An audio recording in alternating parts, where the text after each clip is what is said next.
You too, and a very good morning, brothers and sisters in the Dhamma. Welcome once again to the weekly Sunday Pūjā in Unison and Dhamma Sharing Online, an initiative of Theravada Buddhist Council of Malaysia, and is hosted by MSBS and DBV. Today is the 17th of September 2023. To begin today's puja, I shall now invite Sister Kut to read out the offerings in English. Over to you, Sister Kut. Thank you, Brother Terence. 𝓢𝓾𝓷𝓭𝓪 and good morning to all viewers.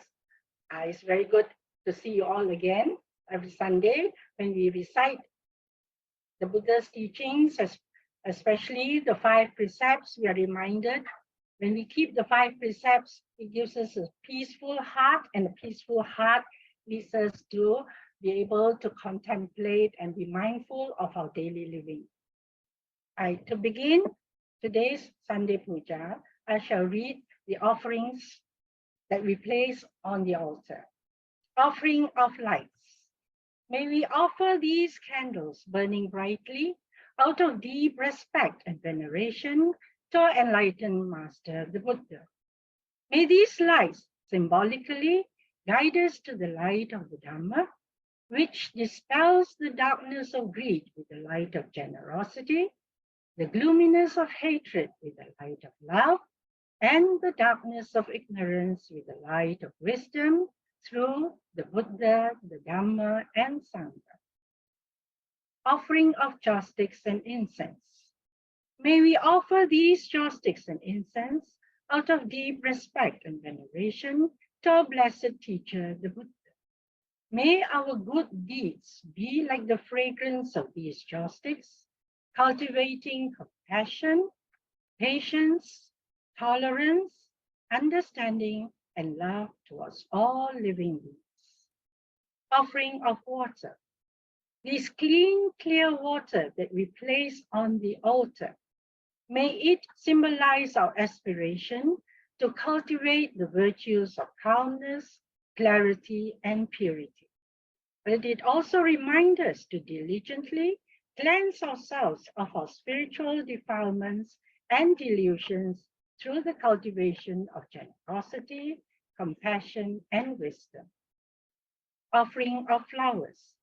These flowers too we place out of deep respect and gratitude to our compassionate teacher, the Buddha. These flowers, sweet, beautiful, and choice, are clustered at the feet of our noble Master. Beautiful as they are now, they will soon, with the passing of time, wilt and fade and be cast away. Reflecting thus on this very nature of unsatisfactoriness, impermanence, and soullessness, let us tread the path shown by the Buddha for the eradication of suffering here and now. Now let us begin the Sunday Pūjā chanting by first saying sadhu 3 times. Sadhu, sadhu, sadhu.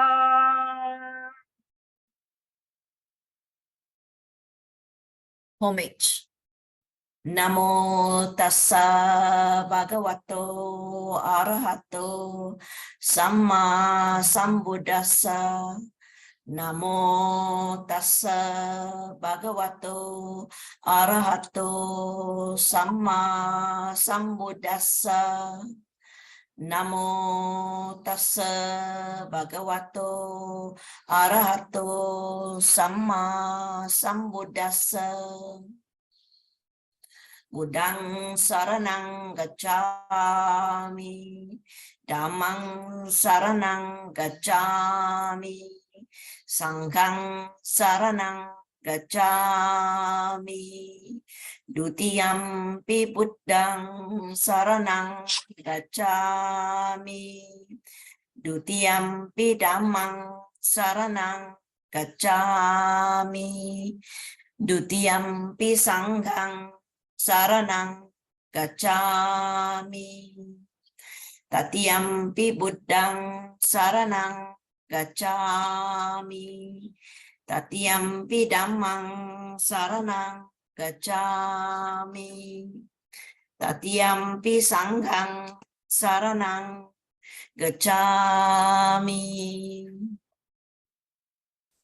Panatipata veramani sikkhapadang samadhiyami.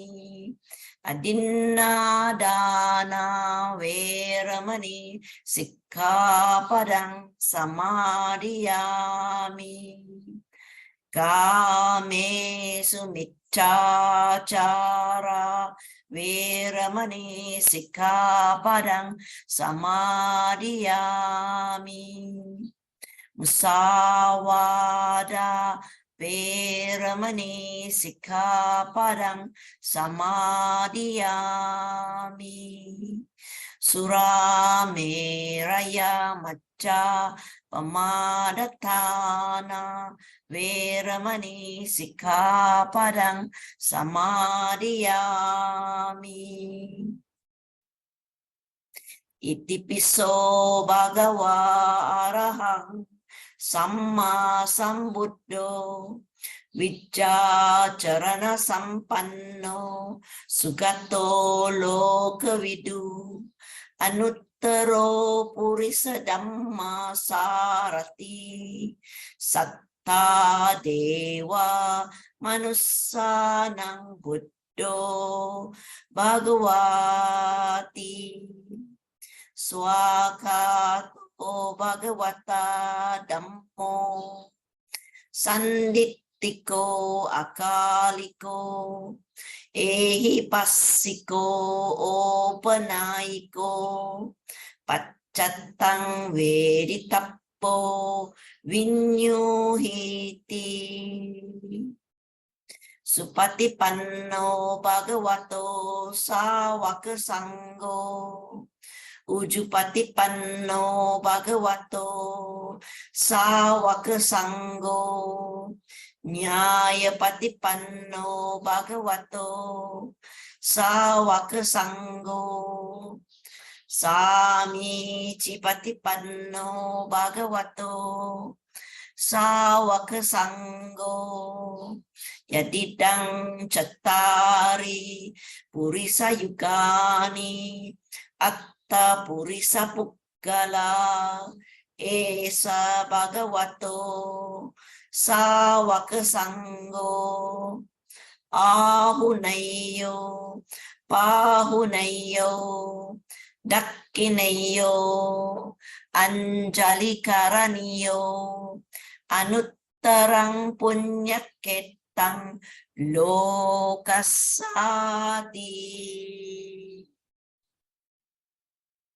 Vandami cetiyang sabbang sabbatane supatititang saririka dhatu mahabodhing buddharupang sakalang sada yasamule nisinnova sabbari vijayang akā patto sabbanyutang satta vande tang bodhipādapam ime ete mahabodhi lokanatena pujita aham pite namassami bodhiraja namatute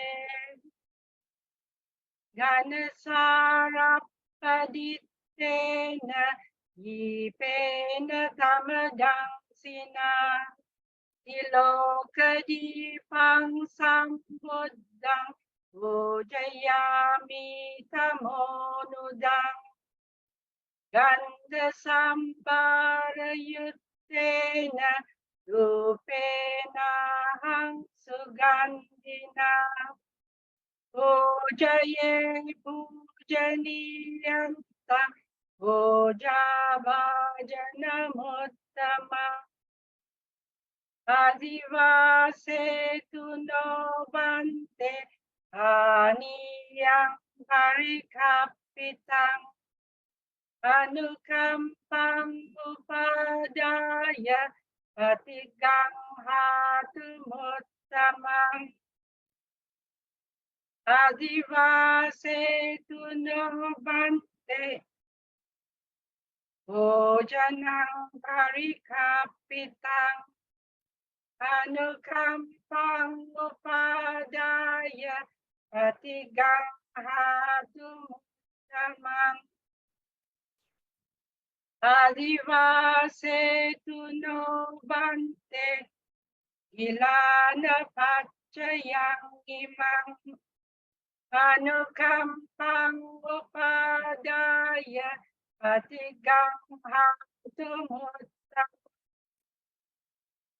Panaganda guna petang kusumasantating Pujayami munindasa siripada saroruhe Pujayami buddhang kusumena nena punyena metena cahotu mokkam Opang milaya tiyatai me kayo tatayati vinasa bhava akasata ca bhumpatta evanaga mahidika punyantang anumoditva cirang rakhantu loka sasanam akasata ca bhumpatta evanaga mahidika punyantang anumoditva cirang rakhantu desanam akasata ca bhumpatta evanaga mahidika punyantang anumoditva cirang rakhantu mang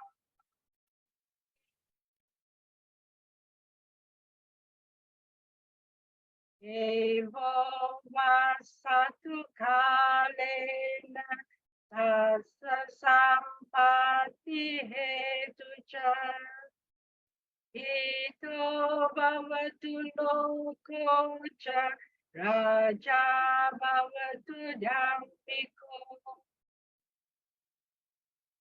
idang me nyatinang hotu sukhita hontu nyatayo idang me nyatinang hotu sukhita hontu nyatayo idang me nyatinang hotu sukhita hontu nyatayo imina punya kampena name bala samagam satang samagamo hotu yavanip anapatya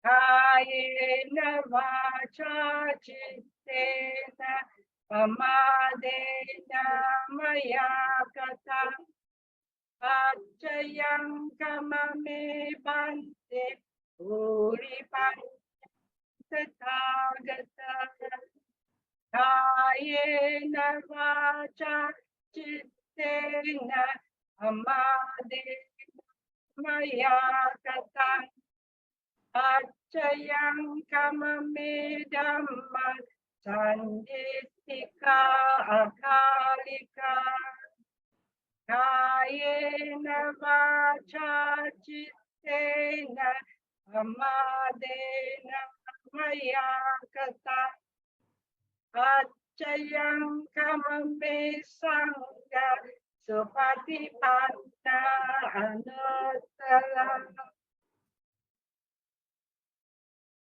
𝓤𝓷𝓲𝓼𝓸𝓷 yantang santang padang abhisamecha sakko uju cha suju cha suvaco cha samudu anatimani santus sakko cha subaro cha apakicco cha salang kavuti Santing rio 𝓤𝓷𝓲𝓼𝓸𝓷 apagabbo kulesu ananugito nacha kuddang samacare kinci yena vinyu pare upavadeyu sukino vake mino hantu sabbe satta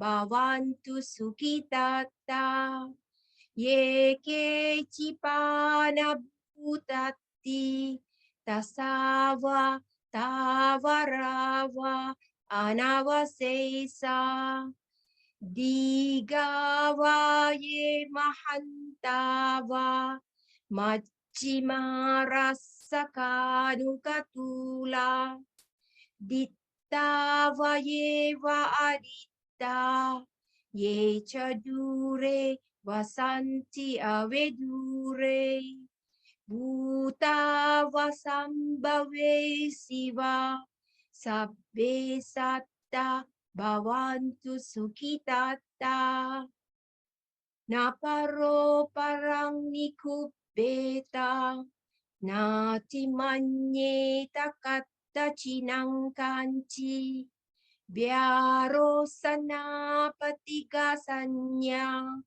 nanyamanya sadukamiceya mata yatani yang putang ayusa eka putta manurake evang pisabba bhutesu manasang Bhavaye aparimanang mettang ca sabbalokasming manasang bhavaye aparimanang uddang addo ca tiriyanca asang badang averang asapattang titang carang nisinnova Sayanova yavatassa vigatamito etang sating aditeya brahmametang viharang idamahu ditting ca anupagamma silava dassanena sampanno kame subineya Tang nahi jatu gabbaseyang punareti etena sacca vajjena sattite hotu sabbada etena sacca vajjena sattite hotu sabbada Etena sacca vajjena sattite hotu sabbada. By this declaration of the truth, may you be safe at all times. Sadhu, sadhu, sadhu. Thank you very much, 𝓤𝓷𝓲𝓼𝓷 and 𝓤𝓷𝓲𝓪 for today's nice puja. Back with us this week, we have Brother Ānanda Fong to share on the spiritual guides and us, a reflection of the Buddha's advice. So now we'll cross over to Brother Ānanda. Thank you, Brother Terence, for the kind introduction. Let me do a very short puja.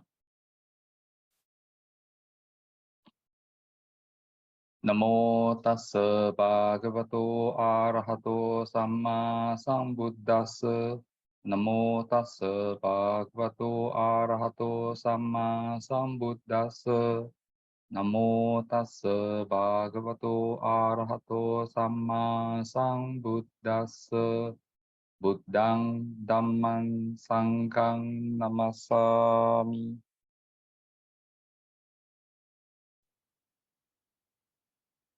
Today's topic is on the aspect of spiritual guides and us, our relationships with our spiritual guides. How do we identify spiritual guides?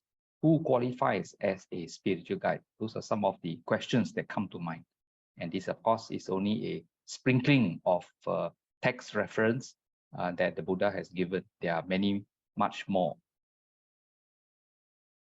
And of course, this is just a reminder as to the India that was, or the region where the Buddha traversed. And of course, a lot of the suttas were given at 𝓤𝓷𝓲𝓷, the capital of the Magadhan country, as well as at Jetavana Monastery, just outside of Savatthi, the capital of the Kosala country. And of course, there were many, many other places where the Buddha visited and gave teachings also. And the Buddha's teaching, often known as the Dhamma Vinaya, the Buddha referred to as the Dhamma Vinaya. And the Buddha would give this exhortation to the first 60 arhats, in a way, giving us a clue as to the purpose of these teachings. The Buddha said, "Go monks on tour for the benefit of the common folk, the happiness of the common folk, out of compassion for the world, the welfare, the benefit, the happiness of gods and human beings." So clearly from this particular quote from the Mahavagga found in the Vinaya Pitaka, what the Buddha taught, or shall we call it Dhamma Vinaya, or today more commonly we call it Buddhism, it is for our benefit, for our happiness, for our welfare. And why is there a sharing? Because the monastics, the disciples, have shared out of compassion for all of us. As we go around within Buddhism and elsewhere, we also are inundated with many kinds of ideas. Some ideas range from A and the others Z. Some are at odds with each other and so on. Some are outright ridiculous, some are very wise. So how do we handle ideas? And the Buddha would advise to the Kalamas that we should not go by reports, by legends, by traditions, by scripture, by logical conjecture and inference, by analogies, by agreement through pondering views, by probability, or by the thought, this contemplative or this monk is our teacher. So from this first portion of the Kalama Sutta, found in the Anguttara Nikaya Book of 3, Sutta number 65, clearly, especially at number 10, the idea that the Buddha is our teacher should be rejected. That means we have to ask questions. We have to doubt also whether what the Buddha is telling is correct or wrong. We have to pass it through our, what they call, sieving, our checks to see whether we want to accept the Buddha's teachings or any other person's teachings. And how do we judge? The Buddha will give advice further in the Kalama Sutta. When you know for yourselves, and that portion of the statement is very important because the Buddha is appealing to our common sense. Okay, we were not born yesterday. We have been lived a life for some time. We have world experiences. We know of certain characters and what works and what doesn't in life to some extent. So when you know for yourself that these qualities, these things which so and so is teaching us or telling us to observe, to practice, when these qualities are unskillful, these qualities are blameworthy, these qualities are criticized by the wise, these qualities, when adopted and carried out, lead to harm and to suffering, then you should abandon them. In fact, if you're hearing it for the first time, whatever teachings, and if they are unskillful, blameworthy, criticized by the wise, and adopted, they lead to harm and suffering, we shouldn't even take them up, let alone abandon them. And of course, we have to sift through our own ideas and all that. And if we are still holding to some of these ridiculous ideas, we should abandon them. But for new ideas, we shouldn't even take it up at all. And the Buddha continues, when you know for yourselves that these qualities are skillful, these qualities are blameless, these qualities are praised by the wise, these qualities, when adopted and carried out, lead to welfare and to happiness, then you should enter and remain in them. So clearly, the yardstick for judging whether something to take up or to throw away or to reject is very commonsensical. The yardstick is your own common sense, your own logic, your own world experience. When you know for yourself, that's what the Buddha says. Not because he is the Buddha. Further along, worthy of honor, as recorded in the Mangala Sutta. There are 38 blessings recorded, and this is some of the few recordings in this particular page. Is the first three, what they call advice given in the Mangala Sutta, that we should not fraternize with fools, but we should fraternize with the wise. Clearly, in this top 1 and 2 advices by the Buddha, the Buddha is already telling us to use our common sense to scrutinize who we mix up with, who we listen to. So don't fraternize with the fools, but we should look out for those who are wise. We should mix up with them, we fraternize with them. And of course, when we mix up with the wise, then we should honor those worthy of honor. And the worthiness, of course, depending on our evaluation, our scrutiny also. So this is the highest blessing. So this page alone shows you the blessing number 1, 2, and 3 as recorded in the Mangala Sutta. Further along the Mangala Sutta, the Buddha also talks about respect and humility. We should be content and have gratitude. And very importantly, timely listening to the teaching. Timely listening to the Dhamma. Dhamma is not just the Buddha's teaching, but Dhamma that is advice or teaching that upholds us, will support us, bring us to welfare and benefit for ourselves and the community. So we should timely make time to listen to Dhamma, that which helps us and the community. And this is the highest blessing.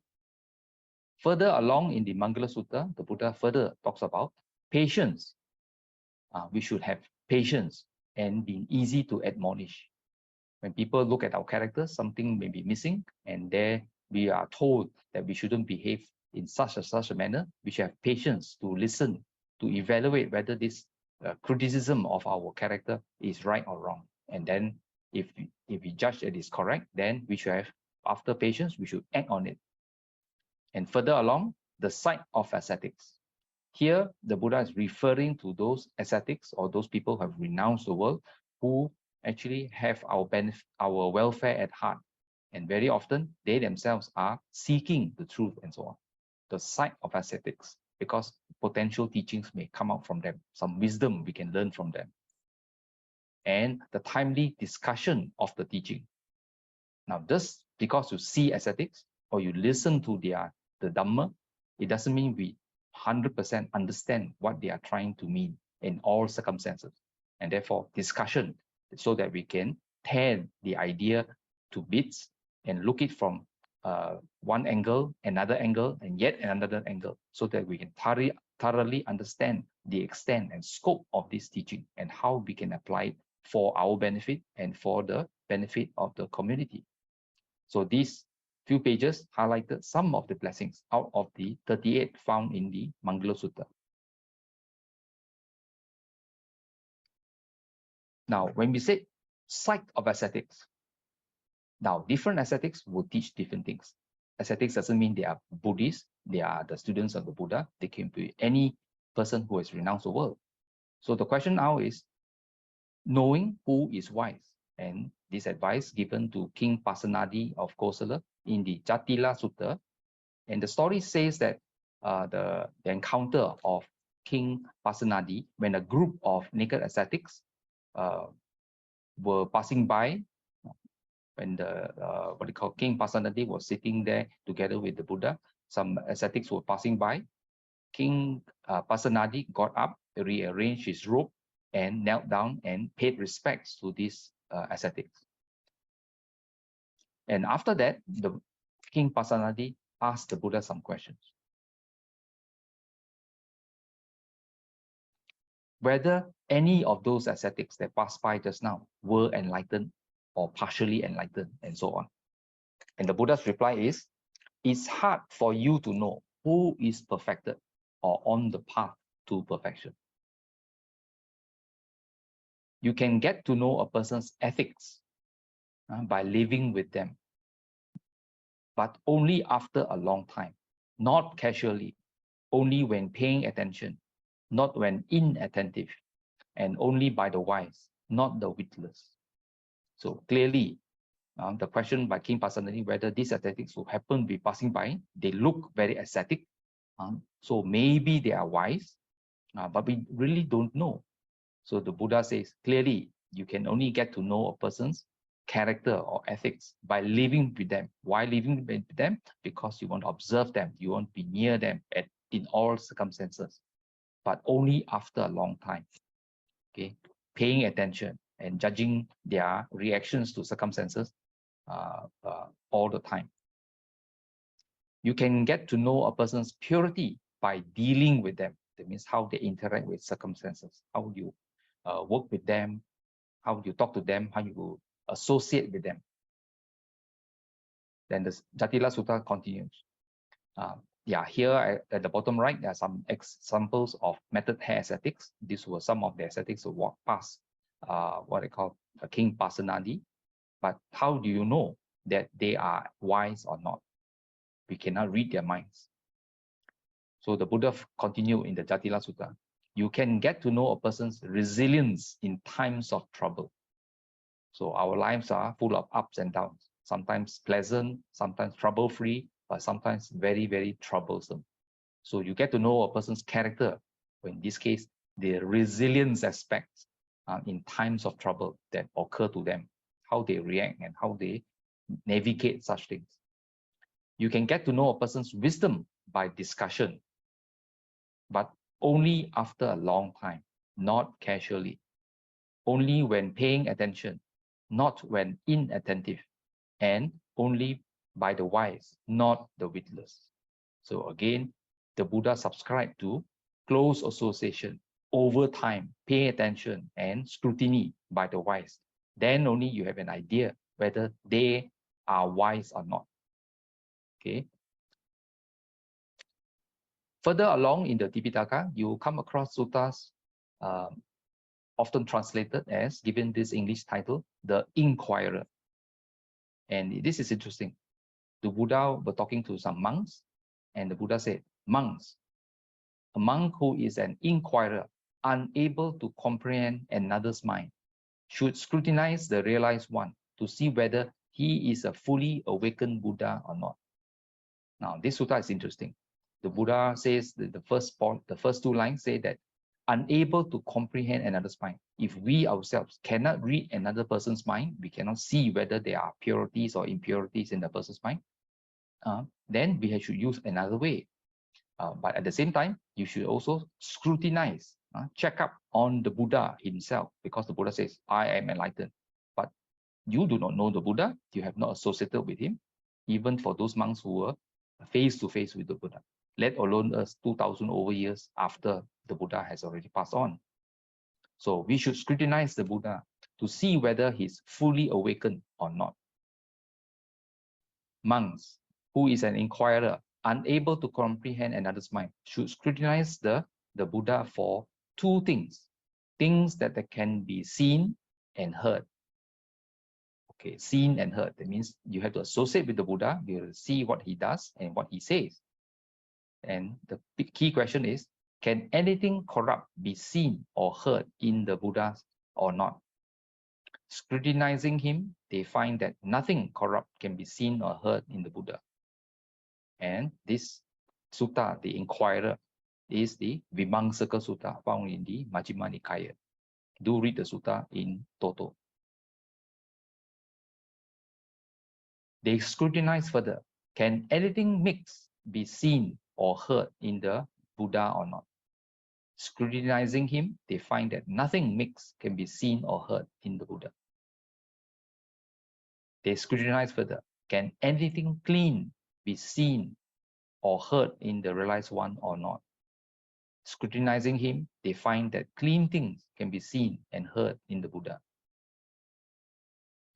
They scrutinize further. Did the Venerable attain this skillful state a long time ago or just recently? Scrutinizing him, they find that the Venerable attained this skillful state a long time ago, not just recently. They scrutinize further. Are certain dangers found in that venerable mendicant or venerable monk who has achieved fame and renown? So for monks, so long as a monk has not achieved fame and renown, certain dangers are not found in them. But when they achieve fame and renown, those dangers appear. Scrutinizing the Buddha, they find that those dangers are not found in that venerable mendicant who has achieved fame and renown. Now, this particular portion of the analysis of a potential teacher's character, especially if they claim they are enlightened or they claim themselves to be a Buddha, okay, is very important, because here the question is, are certain dangers found in that venerable monk who has achieved fame and renown? Very often, we are able to observe our sila, our moral practices, very well, because we are operating in a certain environment. But when we are a teacher, certainly the devotees or the people who come around to listen to your teachings, even of Dhamma talks and so on, that person achieves certain degree of fame and renown, means become well known and respected in the community. So when that person's fame and renown increases, there are a lot of comments from the devotees or the listeners that says, oh, you're so knowledgeable, you're so pure and certain. And because of those comments, and if that person is, or in this case, the venerable person or the Buddha himself has not uprooted these defilements, then those defilements get additional fuel. The fuel is that of fame and renown, stroking his or her ego, that I factor. And because of that, those defilements rear its ugly head and become stronger. And it will depend on how this person can, work with and overcome these newfound defilements that may arise, may or may not arise. Now, towards the bottom of the page, they scrutinize further. Is this venerable securely stopped or insecurely stopped? Is the reason they don't indulge in sensual pleasures that they are free of greed, because greed has ended?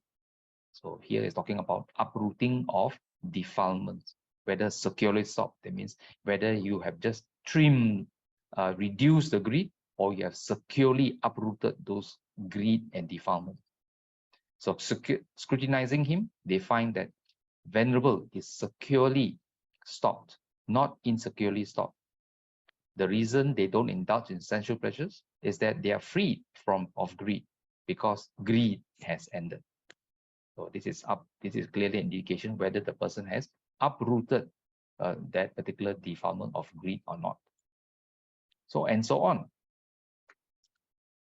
Now in the Chanki Sutta, also found in the Majjhima Nikaya, often we are in search of spiritual guides or potential teachers and awakening, whether monastic or lay. Now in this particular sutta, the Buddha was in conversation with another. Master Gautama, how do you define awakening to the truth? And the Buddha replied, Bharavaja, take the case of a monk living supported by a town or village.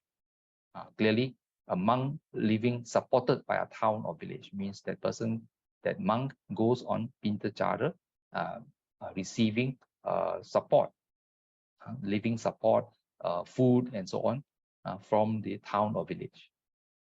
A householder or their child approaches and scrutinizes them for three kinds of things. What are the three? Things that arouse greed, things that provoke hate, and things that promote delusion.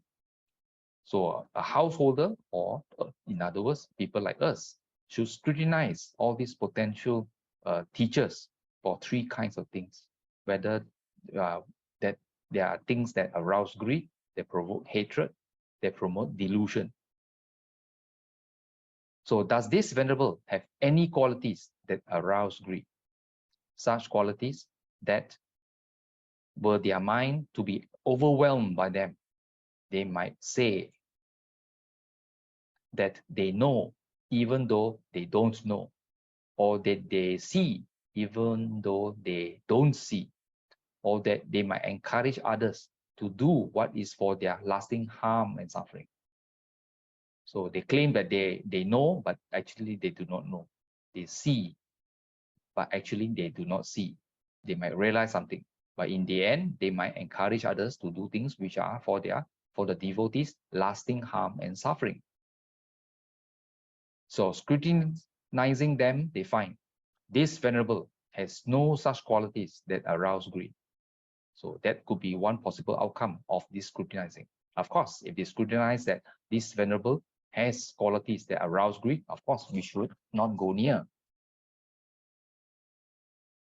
Rather, that venerable has bodily and verbal behavior like that of someone without greed.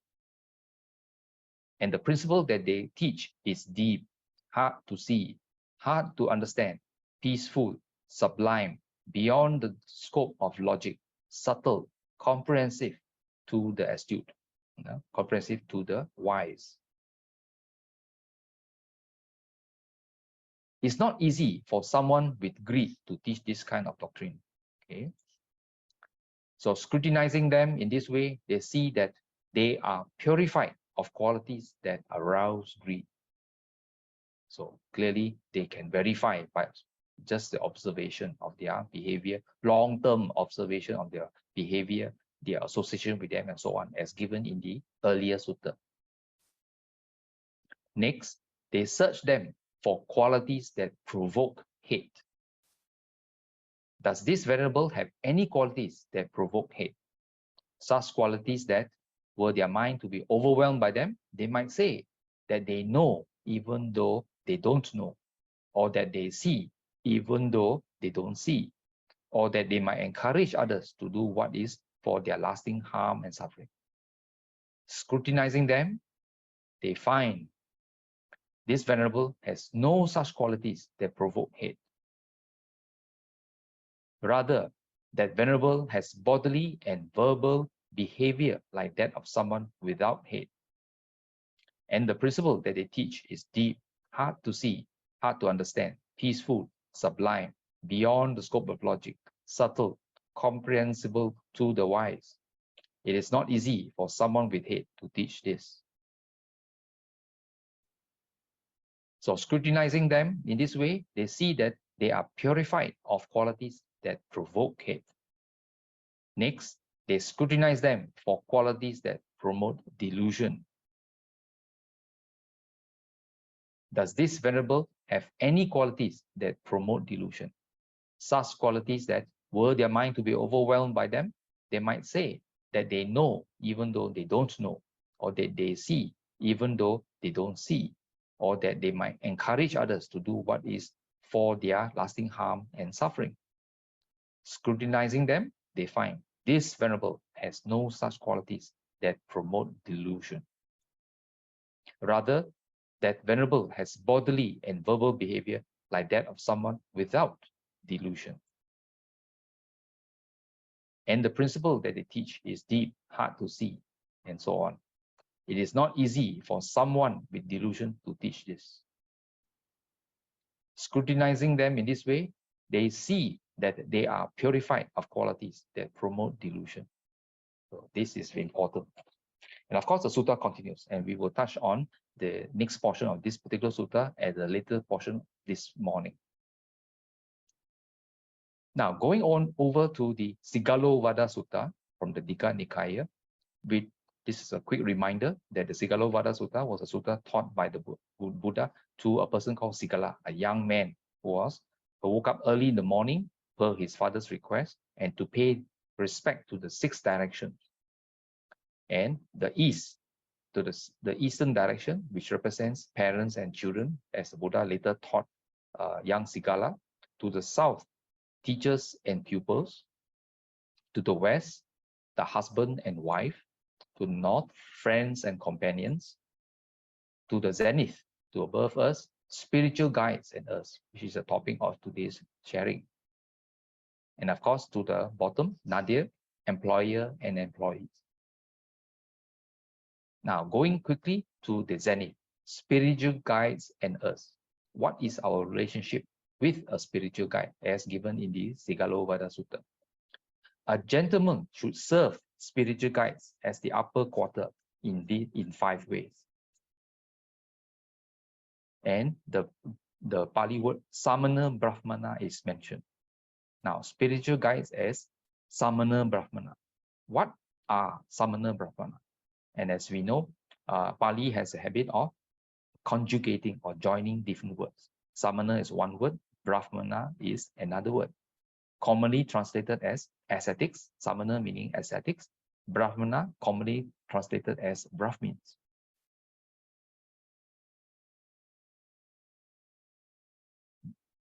So in the various Pali dictionaries, Samana defined as recluse, a wanderer, or Samani, a nun.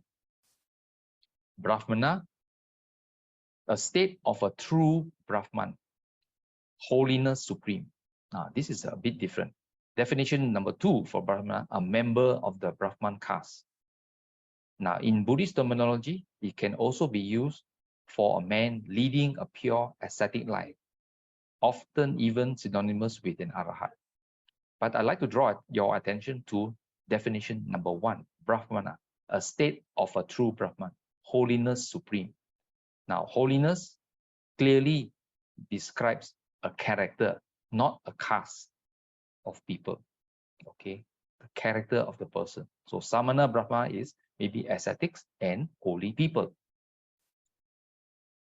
Now, here are these next few slides. We talk about the Buddha's definition in the Dhammapada verse 264 and so on. In the Dhammapada collection called the Brahmana Vagga, there are many approaches the Buddha used to define who is Brahmana.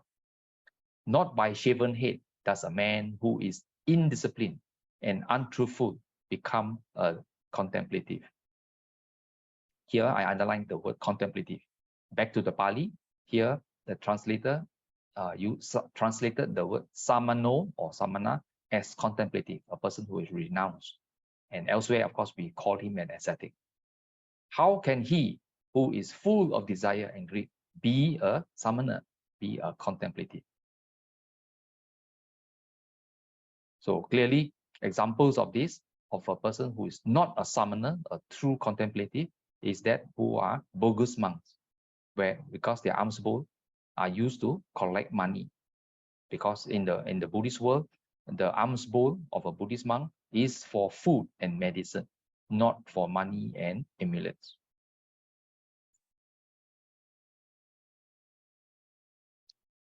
In Dhammapada verse 265, he who wholly subdues evil, both small and great, is called a samana.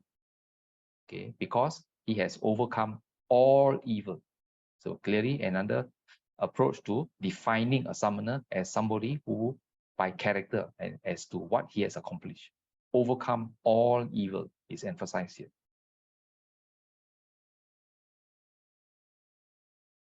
Now, in Dhammapada verse 393, not by matted hair, nor by lineage, nor by birth does one become a holy man.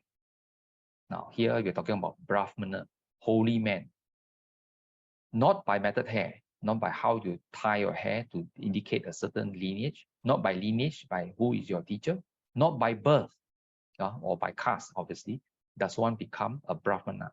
But he in whom truth and righteousness exists, he is pure, he is a holy man. So clearly you can see the Pali on top, the terms holy man, the original Pali word, as Brahmano, describing the character. The bottom right picture shows the Buddha teaching the method hair ascetics, the students of and the three Kasyapa brothers themselves, the teachers of this method hair ascetics. Altogether, there were 1,000 method hair ascetics, the students of the three Kasyapa brothers. So with the teaching of the all on flame sutta, all 1,003 became arahats. In yet another Dhammapada verse, 396 from the Brahmana Vago, the Buddha defines, I do not call him a holy man. I do not call him a Brahmana because of his lineage or high-born mother. Or if he is full of impeding attachments, is just a supercilious man. But who is free from impediments and clinging, him do I call a Brahmana.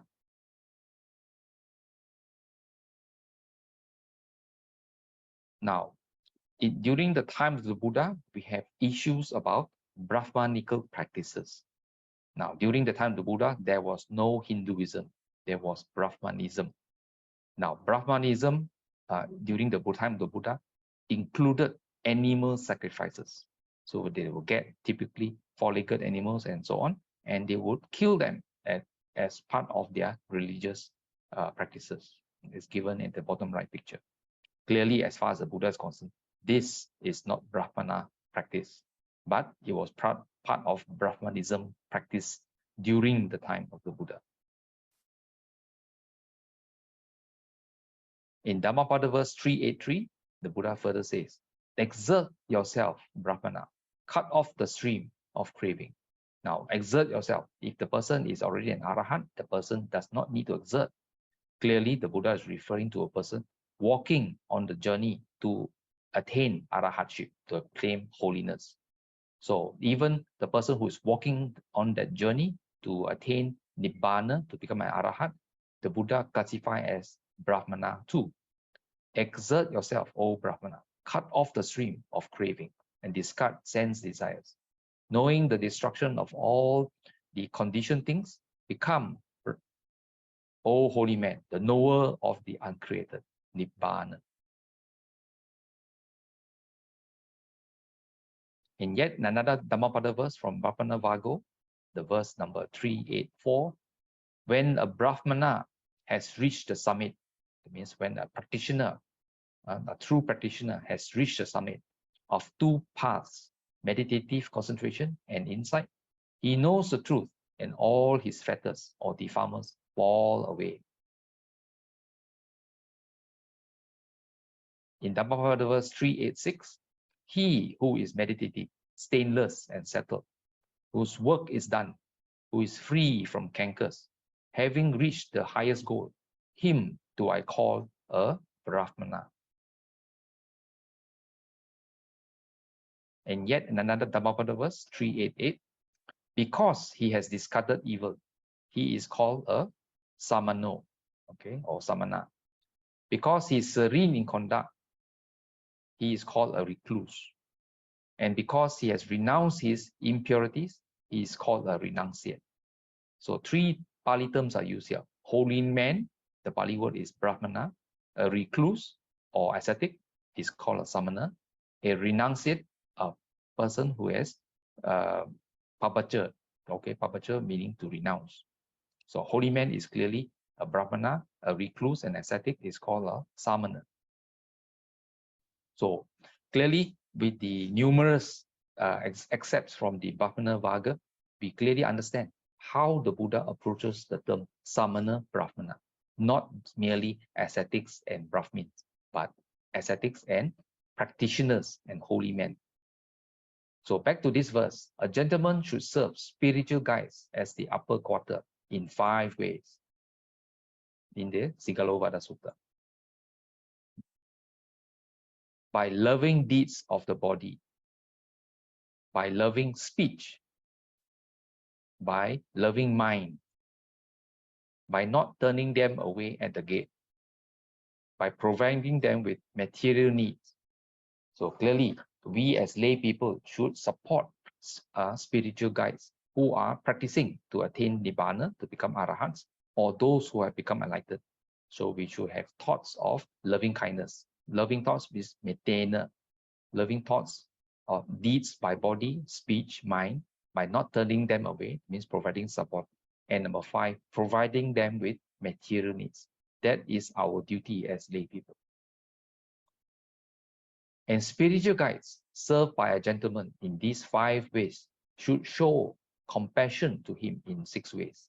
So while we support spiritual guides, the spiritual guides also have duties that they should show compassion to lay people like us who have supported them in 6 ways. They keep him from doing bad. Why? The spiritual guide advises, teaches, encourages to keep from doing bad.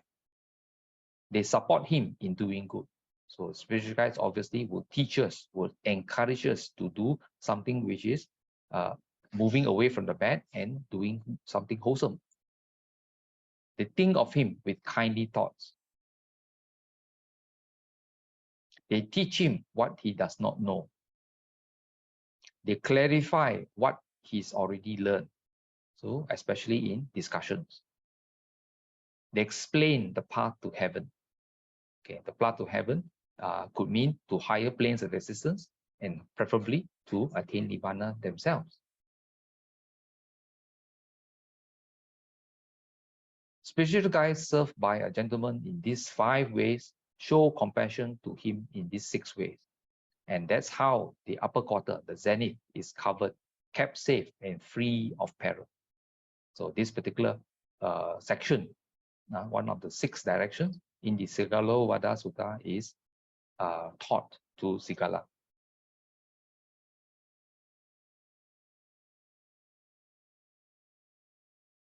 Now, even Venerable Sariputta, an Arahat, okay, a chief disciple of the Buddha, pays obeisance, pays respect, pays gratitude to his teacher.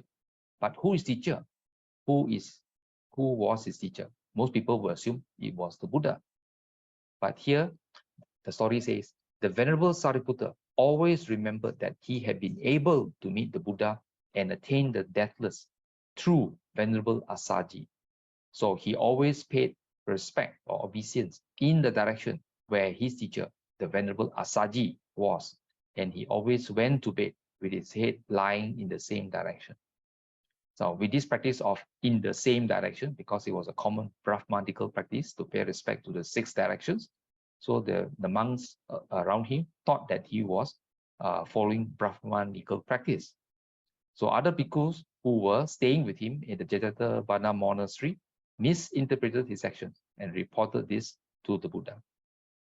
The bottom right picture, artistic rendition, is that of the ascetic Sariputta, or rather, before he was ordained, his name was Upatissa, talking to the seated monastic, and that was Venerable Āsāji. After Venerable Āsāji has completed going on Pintachara, collected his alms, and went to sit down to have his meal, and it was when Upatissa had a chat with the Venerable Āsāji, and that was when Venerable Āsāji gave the summary of the teachings, the Buddha's teaching, to Upatissa, who attained the first stage of sainthood, Sotapanna. And because of that, Venerable Āsāji was Upatissa's first teacher.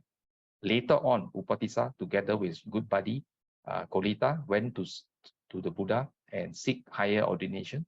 Only then they were given the names Venerable Sariputta and Venerable Moggallana. Now, Sariputta explained to the Buddha that he was only paying obeisance to his teacher, the Venerable Āsāji, and that he was not worshipping the various directions. The Buddha said to the other bhikkhus, monks, the Venerable Sariputta was not worshipping the various directions.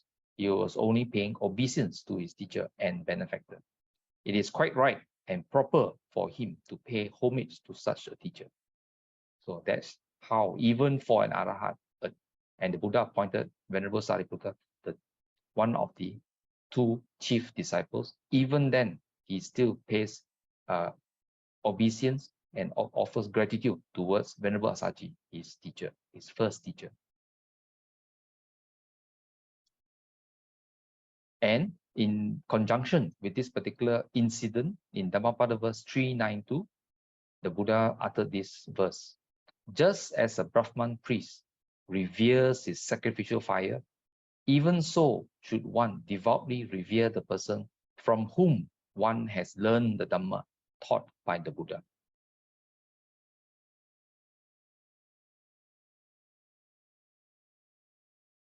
Now, coming back to Chanki Sutta from the Majjhima Nikaya, in search of spiritual guides and the awakening.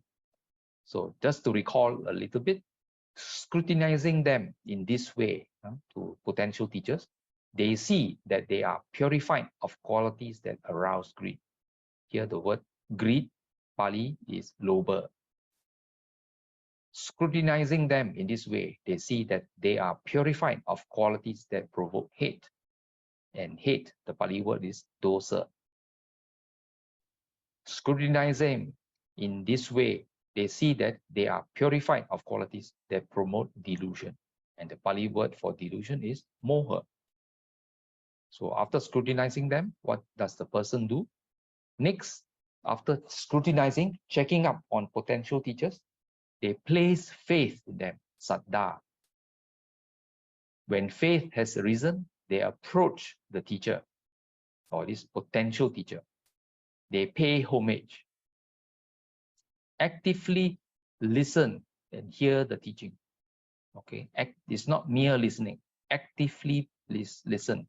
Here is, in some other suttas, the word actively listen can be used listening with eager ears. It means not daydreaming, with paying attention with wholehearted concentration on the teachings. Remember the teachings. Of course, in those days, they don't have paper, they don't have tape recorders, so they have to remember the teachings. Why? They have to be able to recall and reflect over and over again what the teacher has taught. So they remember the teachings, reflect on the meaning. So here clearly, after hearing the teachings, remembering the teaching, it doesn't mean that people like us, the students, will just blindly accept the teachings, even though we have gone through the earlier steps of scrutinizing a potential teacher for whether presence of greed, hatred, or delusion. So even after that, we reflect on the teaching, we contemplate, okay, whether it makes sense or not, whether it passes our commonsensical yardstick as advised in the Kalama Sutta, and maybe something even deeper. So we reflect on the teaching and only accept them after consideration. Now, once we have accepted those teachings are not just mere nice things to listen to, but are usually call to action. So because of that, enthusiasm springs up because there is truth in them, there is benefit from them. So enthusiasm within us springs up. They make an effort to do what?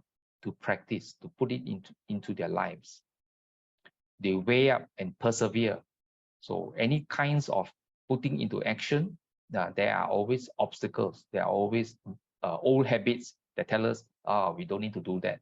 But we have to persevere to make sure that those teachings are put into practice.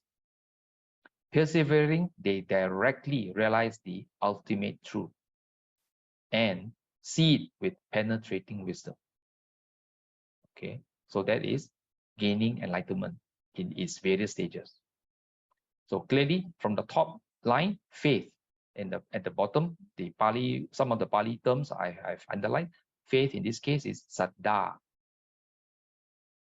And active listening, well, with the ear, of course, listening, sota, meaning the ear. And at the bottom, underline, ultimate truth, parama satchang, that means the ultimate truth.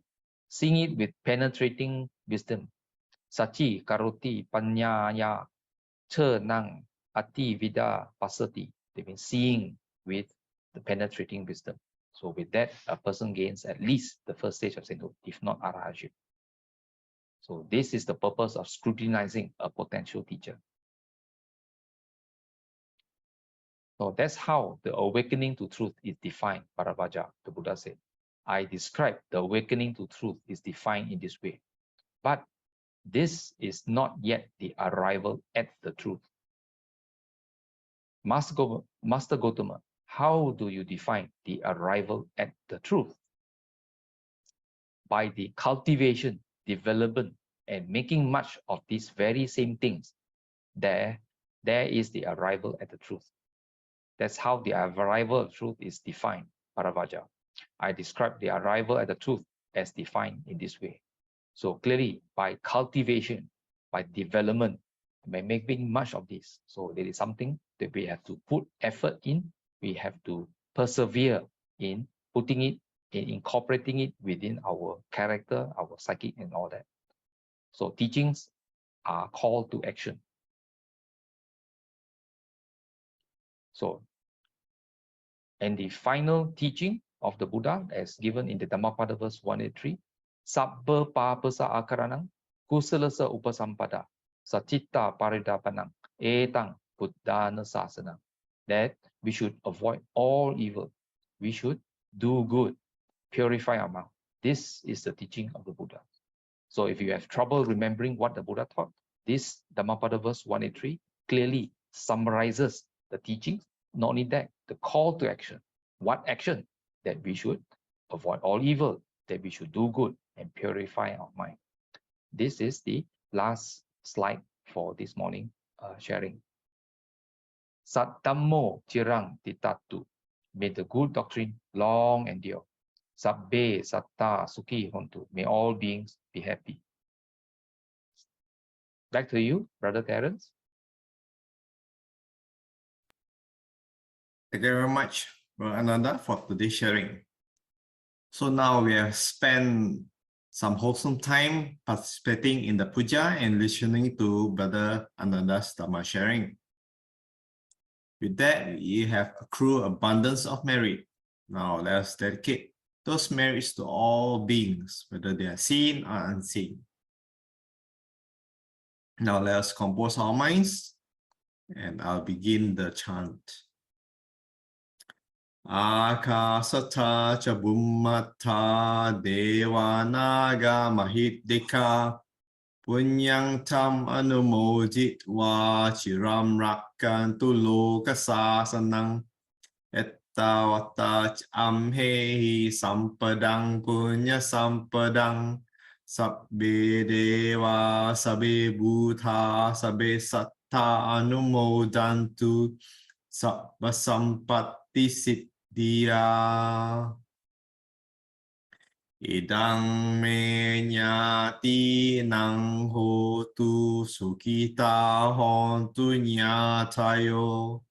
Idang me nyati nang hotu sukhita hontu nyatayo. Idang me nyati nang hotu sukhita hontu nyatayo. And finally, aspirations. Imina punya kammena mame bala samagamo satang samagamo hotu yavani bana patiya. Sadhu, sadhu, sadhu. Thank you everyone for watching. For other videos, please visit the links below. Bye bye for now. See you all again next week.